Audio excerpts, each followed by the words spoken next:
Kahn.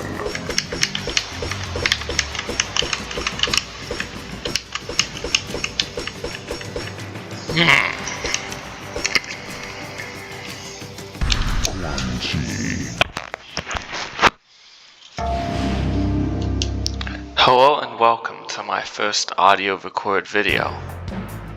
Today I'm going to be doing some practice with Shao Kahn while explaining why I'm such a big fan of his character. So, without further ado, let's get started. To speak about why I'm such a fan of this character, we have to go back to the beginning. By the beginning, I mean the midway era of this character. Midway Shao Kahn. Well, for those who don't know,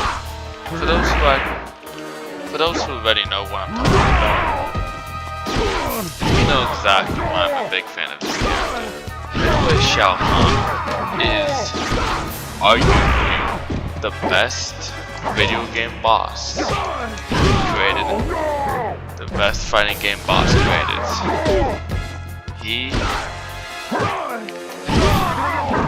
He was strong but cunning, tactical but intelligent. He was the definition of a strong, of a powerful, overwhelming force. So cunning was he, his tactical brilliance kept him in power for over 5 million years. And to really get into the details of what made him such a great villain, we had to start at the beginning. He was introduced in MK2 in 1993. Starting with that introduction, we had our first look at our main villain, and he did not disappoint, not even close. His intimidation factor, his cunning, his tactical brilliance, in fact the first thing we ever seen him as is him standing over Shang Tsung, who is begging and pleading for his life, because he knew what the Emperor was going to do to him for his failure. It is really just brilliant the way they characterized him. He was cunning but impulsive, tactical but brilliant. There's so much to be said about him as a character and why he is so good. I'm gonna talk about his characteristics, his attributes as a character. First of all, he was not the first Emperor of Outworld. He was merely Outworld's protector. He was like Raiden to Outworld. He was Raiden. He was just basically Raiden equivalent to Outworld. And that really speaks true because he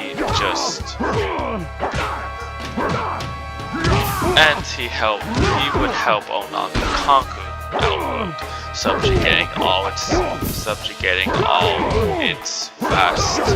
the vast other kingdoms under his rule, creating one empire under his rule. But Shao Kahn had a little indifference towards him eventually. He thought Onaga was a brilliant, cunning Emperor of Outworld, but then he lost. Then he started to lose his favoritism for this Emperor after discovering some crucial details that the prophetic deities decided to ignore. They ignored the fact that Onaga was attempting to become evil, something he should not be allowed to do, but he is going to anyways. And how he did this probably disgusted Shao Kahn. He intended to consume the blood of the Great Dragon Egg, an infant Great Dragon Egg, which was rumored to be able to give him immortality. Now, this is not confirmed if it actually would give him immortality. It is more so legend that it could give him immortality. And he goes and he intends to go for it anyways. And Shao Kahn may not be too fond of it.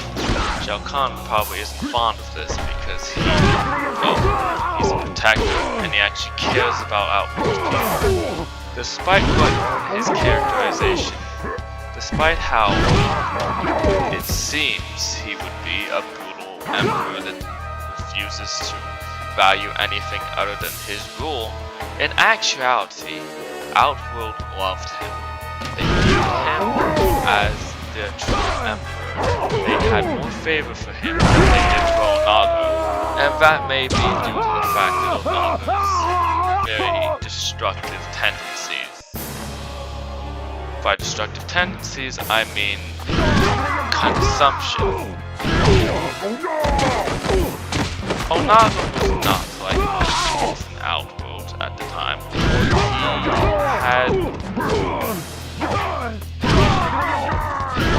He would be rumored to pursue anyone who disappointed him, or just in general. He would. It's not really clarified what he actually did. His empire was more like an Asian empire gone wrong anyways, but it just goes to question many things. The biggest interesting about Shao Kahn's character, and something that not much has been mentioned, is the fact that Shao Kahn isn't just a protector. He is also a specific type of protector. If you know Kratos, you know what I'm about to say. He is stated in dialogue to feed off of combat. And there's only one kind of being that feeds off of combat. A god of war. So he is the protector god of war. That's what his characterization is stated to be around.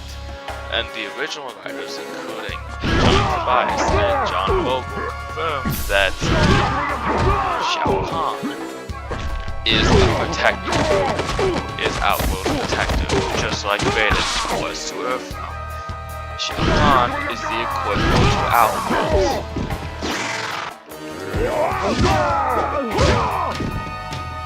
And when speaking about that,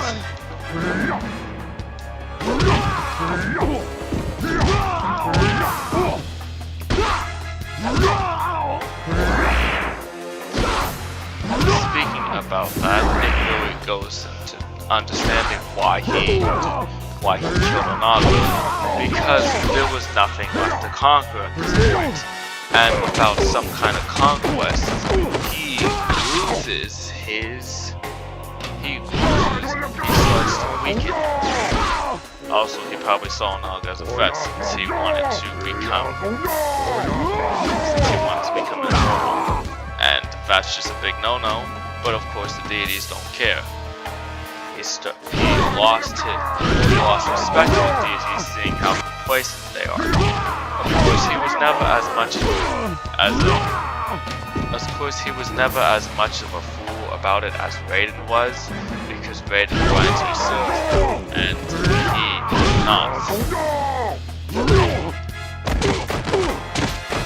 Because Kahn has never been the kind of character to blindly serve others. He doesn't serve anyone else in general, which makes him a very strong person of a character, because you want your main villain not to be subservient to someone else.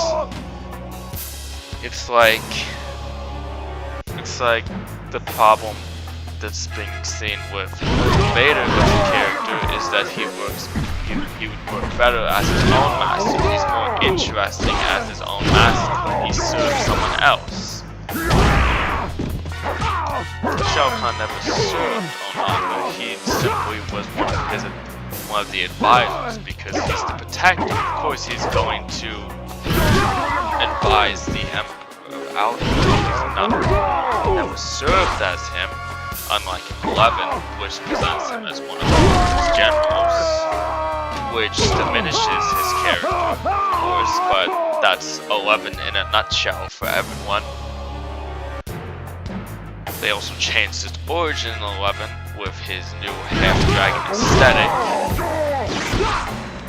And yeah, that's just the disappointment that continues bringing back to 11. Because every time I'm reminded of the character, always 11 has to come out, and since 11 is, for some reason, takes up so many design slots on his characterization. Which is a shame, but what can you do? So yeah, that's basically going into his origin. So there were multiple reasons why he poisoned Onaga and then took him on in a fight and killed him, and took over Outworld for himself. And the Outworld seemed to not mind that that's what he wanted.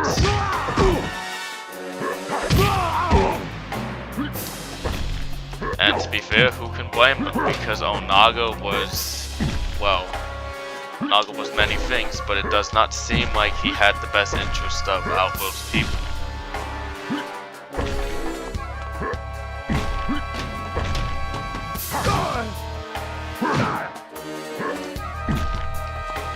And after Onaga's death, he stabilized the realm under his rule.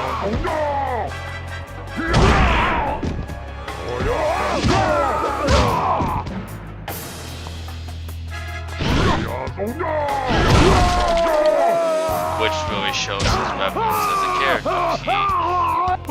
He then ruled over it for over 5 million years. Because stayed in Shanks, stayed in Shinnok's ending in MK4 for millions of years, have banished me to the Netherrealm. He's speaking to Raiden, and also stated, and also another statement from Armageddon, the intro of the infamous opening cutscene of Armageddon, which shows Augustin talking to each other about the destruction of Earth, of the destruction of all the realms. It's stated that Kahn was a problem those many millions of years ago. So yeah, he still states to be a problem. Shao Kahn threatens it. Shao Kahn's focus is on the Daniels. So yeah, that's just the reverence his character had. He was a cunning, brilliant tactician for many years. His next cunning achievement, one of his characterization's many achievements, is his creation of the Tarkatan race. Because in the original timeline, Tarkatans were not a species as they are in the Neverwinter timeline. They were actually created.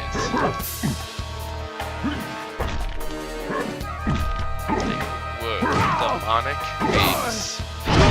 They were Outworld people bred with demons. That's what created Tarkatans. Which gives prevalence, which is pretty cool. He wanted to bolster Outworld's forces after losing the immortal army that was subservient to the will of the Dragon King. Because he created the immortal army, and because of that, specific magics used to bind him to his will, making him fully subservient to him. Shao Kahn would spend some time trying to find out how to get his army under his control, but these spells to do so would be troublesome.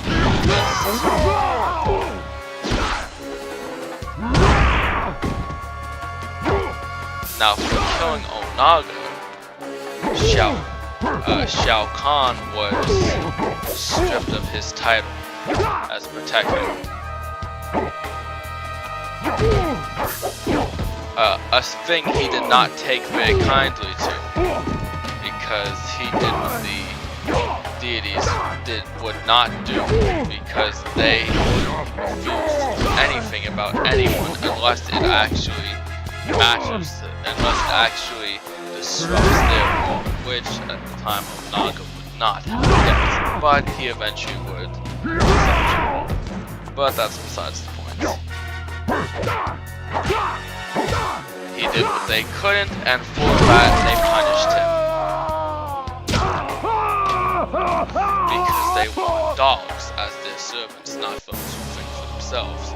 So Shao Kahn, being a conqueror, being basically even though he's growing up, because fiction has a very loose interpretation of what deity actually is, supposed to be more powerful, more good, and well received from their masters. Definitely not all powerful, and definitely not all good, because they basically do nothing. Everyone suffered beneath their only to maintain their very unhealthy habit of never intervening with anything. Even when it threatens their own, is close to threatening their own existence, they're gonna let others take care of it, such as deception, such as Armageddon, such as MK3. They just really have a bad habit of not helping out in any certain conflict. And over time, Shao Kahn became tired of their complacency, so he stopped serving them loyally. He solved them. He should not solve them. Complacent and weak. Because they're not worth worship, and they shouldn't be worshipped anyways because they don't do much. But that's besides the point of Shao Kahn's characterization. Going into this, he maintained his empire for over 5 million years, and he conquered many realms. It's even stated that he came very close to conquering the Nephilim until the deities intervened to create the tournament. Now, he was of course not happy about this, but it was because he was not happy about this, but he took it with strides, and he made the best out of what he can do, and he started doing tournaments. He also apparently defeated Shinnok and combat during his conquest of Nebula, which explains why Shinnok is so afraid of him, other than the fact that Shinnok is very afraid of him. But that's kind of the reverence they have for this character, even though Shinnok, even though they intended for Shinnok to be, even though they wanted Shinnok to be the upgrade compared to Kahn, it didn't end up working out that way. And Kahn became the more fan favorite of the characters. And Kahn still became the more fan favorite. And the fact that Shinnok is much less impressive to fight in battle. There's really not much to state about his characterization. He's not very impressive. He's not as big and he's not as interesting as villain as Shao Kahn is. So that's why he is a lower tier when it comes to villainy. But we had to move on to Shao Kahn's many conquests. He conquests the realm of Shao Kahn. He conquested only. He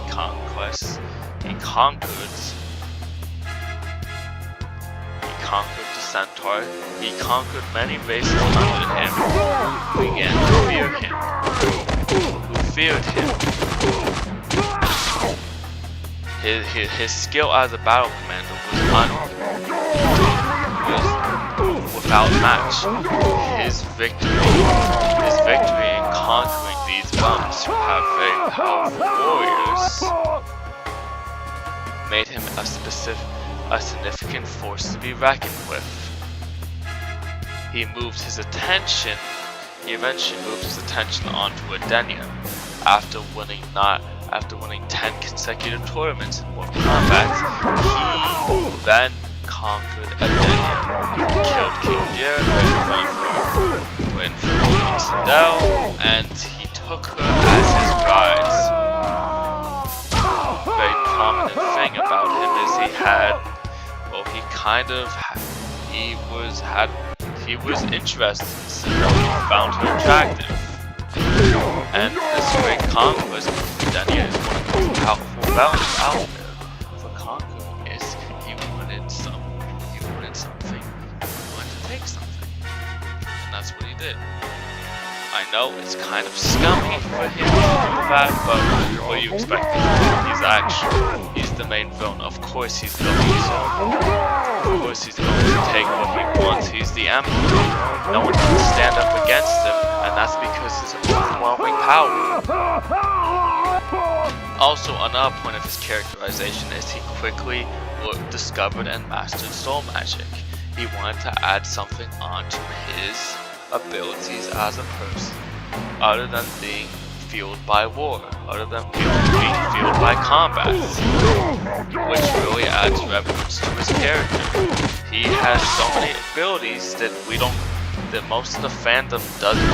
But even as a fan of his, we have not seen everything he has under his belfry. He's absorbed like 60 billion souls in dozens of realms.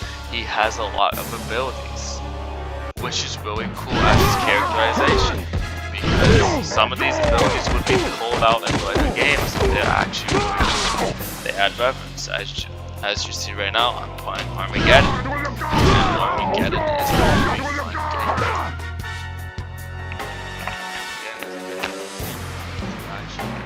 As this character, I definitely suggest anyone who's interested to give it a playthrough.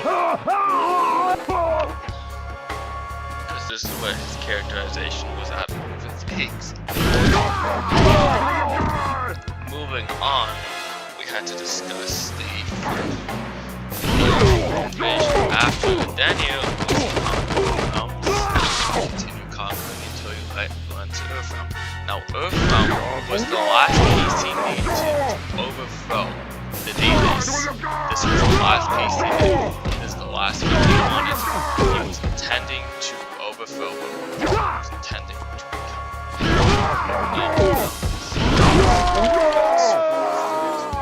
Interesting. That's where things really get interesting. So he was able to manipulate and ensure an earth known as Shang Tsung into becoming his servants. He had a half heritage and outlaws. He was part outlaw.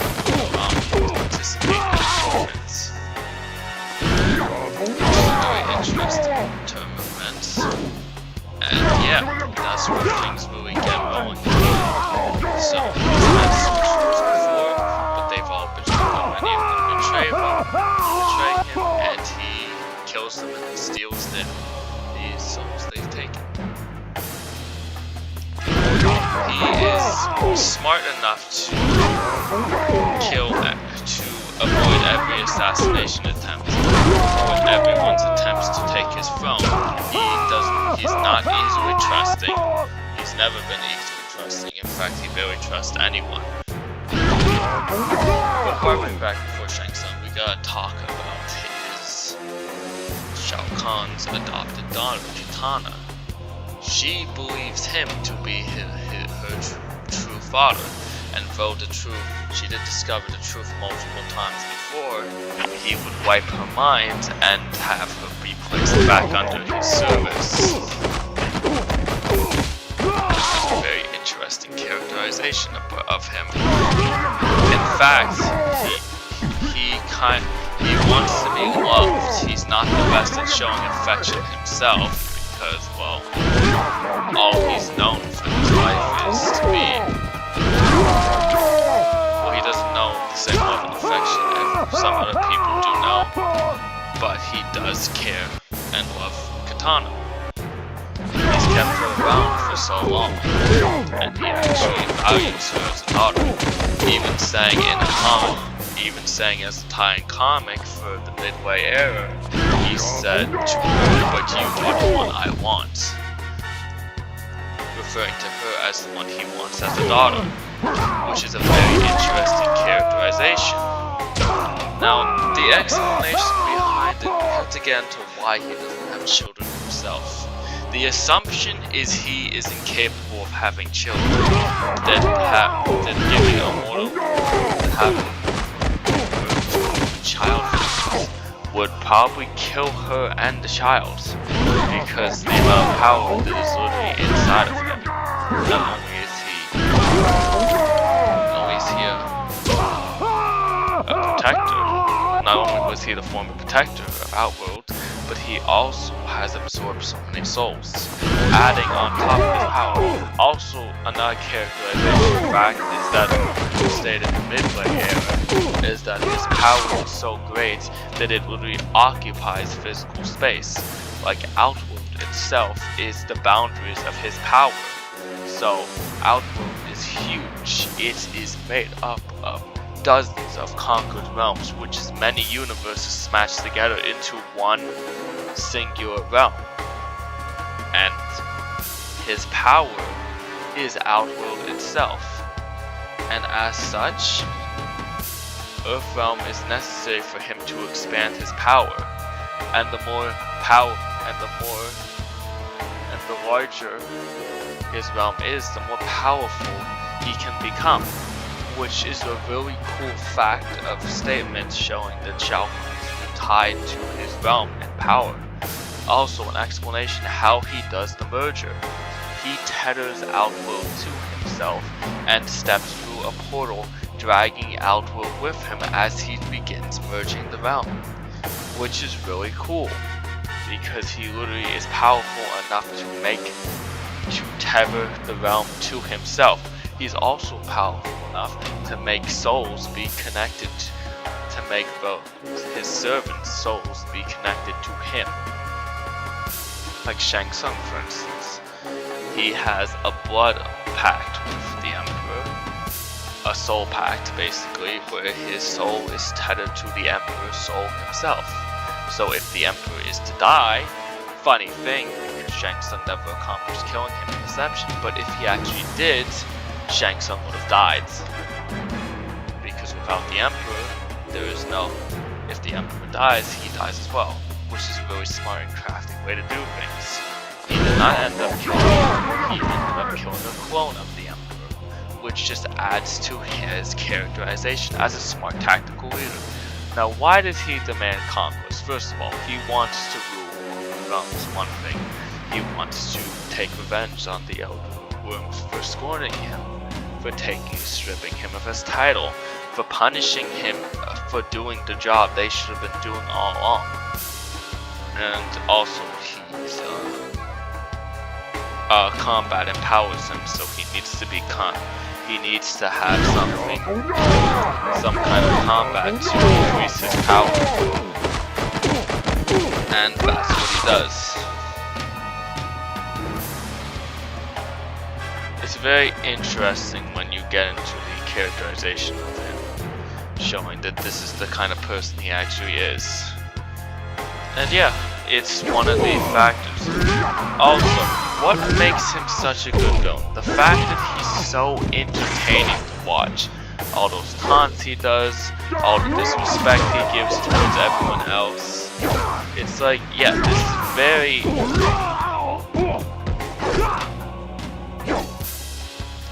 It's very Emperor-like. Like, you expect this kind of thing from him because he is the kind of character who would do this. And I really like his taunts too. His taunts, he's one of the few villains to actually taunt you during his match. And one of the most important aspects behind him as a character is the fact that he literally says when he defeats you in the old arcade games, I win. He announces you and then he says, I win.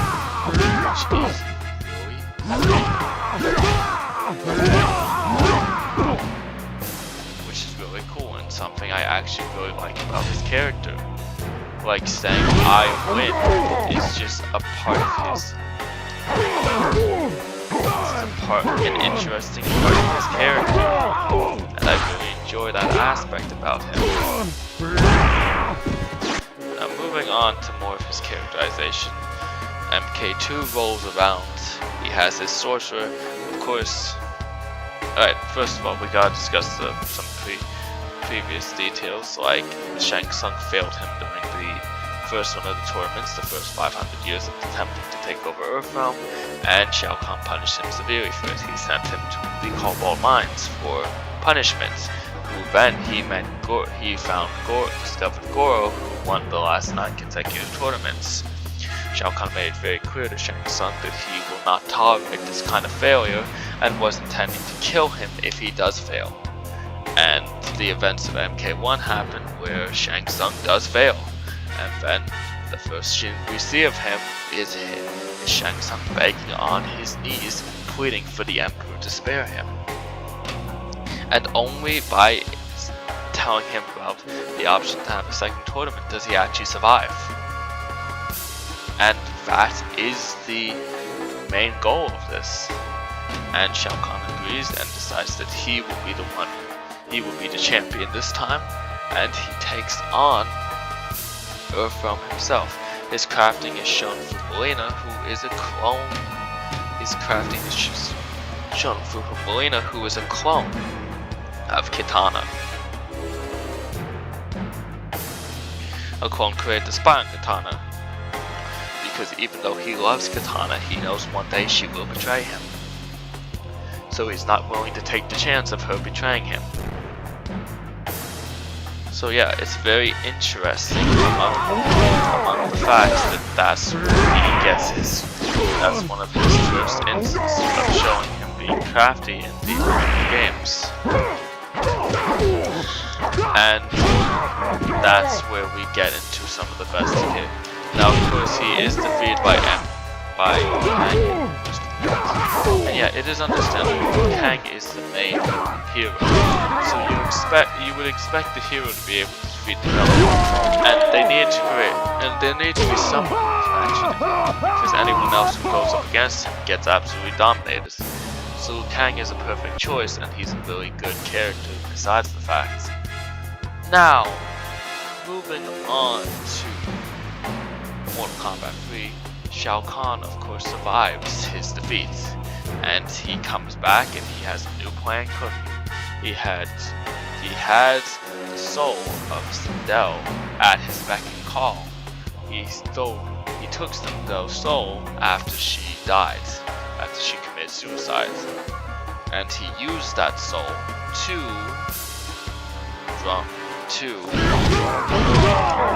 be able to use a loop. It is stated that if a bride is misplaced in a different realm, the combatant can travel to that realm. So what does Shao Kahn do? He has Sindel resurrected in Earthrealm and Shang Tsung, because he is incapable of stepping through portals without a specific reason, unless he is actually won 10 consecutive tournaments, or the second option he has right now, he cannot invade. He cannot enter a different realm. So this is where things get really crafty, because once she is revived, he invades and he takes his army through. He reclaims his bride under mind control, and she serves under him and is protected by one of his warriors too. Now he does have many things that start to tick him off at this point. The Shao Kahn have failed him twice, so he moves on to the Shantar and makes General Taro the leader of his extermination squads. And the Soulnado is created, and he uses the Soulnado to take the souls of everyone. And with this, he begins the next phase of his plan. He absorbs all the souls, and Raiden's warriors are protected from their souls being absorbed by the deities, and they contact extermination squads. Johnny Cage is killed by Carl. A lot of things happen in MK3, and eventually Shao Kahn's invasion is mostly successful. Alpha is merged with Earthrealm, and now he has all the power he needs, but he needs to get rid of his Earthrealm. He needs to get rid of the Earthrealm warriors first, before he moves on to destroying the Elder Worlds and taking over all of existence. And becoming an Elder. And becoming the Master of the Realms. So after that, we get on to the best part of his characterization. So after that, he is face down with Kang and Kung Lao. Kung Lao is severely wounded by Shao Kahn in his attempt, and Kang is able to defeat him. After his defeat, the invasion is called off, the merger is undone, and Shao Kahn has to, in his weakened state, has to continue his rule over Outworld, which is really cool because the fact of the matter is that he was beaten and he was weakened, but Outworld still remains subservient to him, which adds to him as a character, showing that his influence, his craftiness, his mentality, his abilities stem beyond this rule. The fact that even in defeat, he is still seen as Outworld's ultimate ruler. So yeah, it's just another wonderful part of his characterization that shows how much of a crafty villain he is. And I love this part of his characterization, and it's really good too. So yeah, this is the way it goes down. Now, picking up and finishing off, I'm going to be discussing his characterization in the rest of the games leading up to the end of the Midway era. So he has remained in hiding, he has remained secret, he created a clone of himself because he knew that at some point someone would make a claim for his throne, and the clone was killed by the Deadly Alliance. He went into hiding and started recruiting allies to his return to power. One of the allies he recruited was Prince Goro, who was severely wounded during the battle. With Edenia's unmerger, Shao Kahn had lost a little bit of his power, but he was working on gaining back his power slowly. He used a lot of bits of his power to revive, to heal Goro. And with it, Goro helped him. He infiltrated his powers and absorbed many souls from the Soul Chamber, revitalizing him completely and putting him back on the level he was before, allowing him to do certain things he requires to do.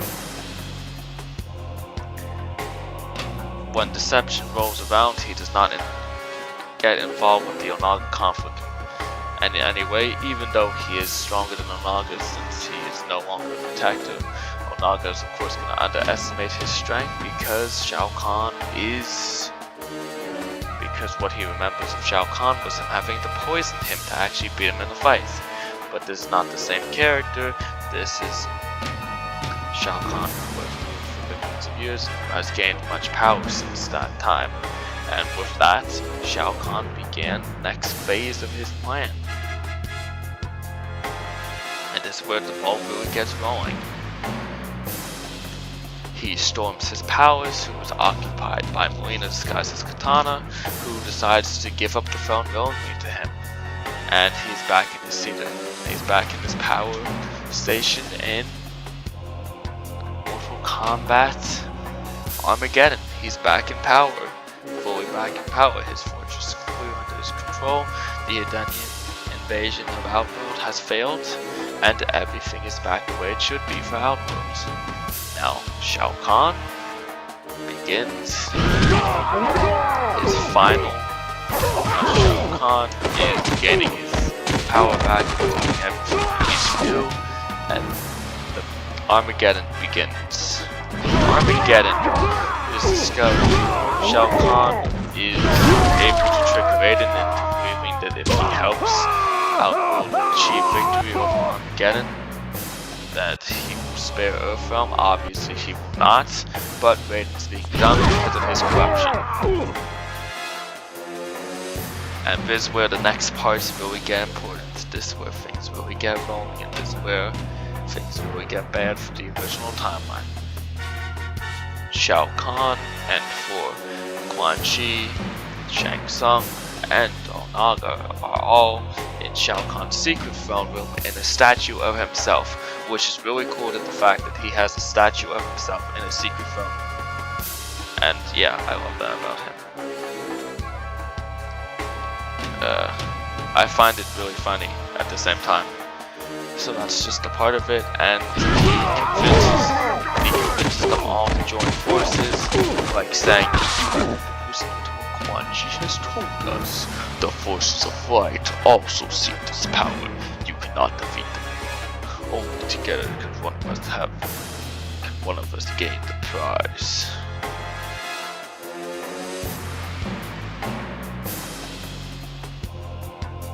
I could not.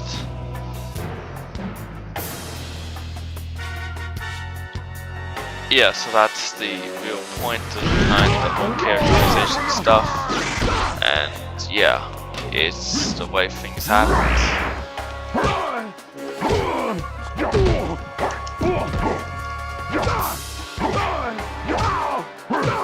And that's the way things went down. And after that, of course, he gives a very powerful showing in the Armageddon intro as he beats the crap out of many characters, and I do feel bad for anyone who's going up against him because he really decimates his opponents very badly. And yeah, that's the way things went down. Then here's where things get really bad for everyone else.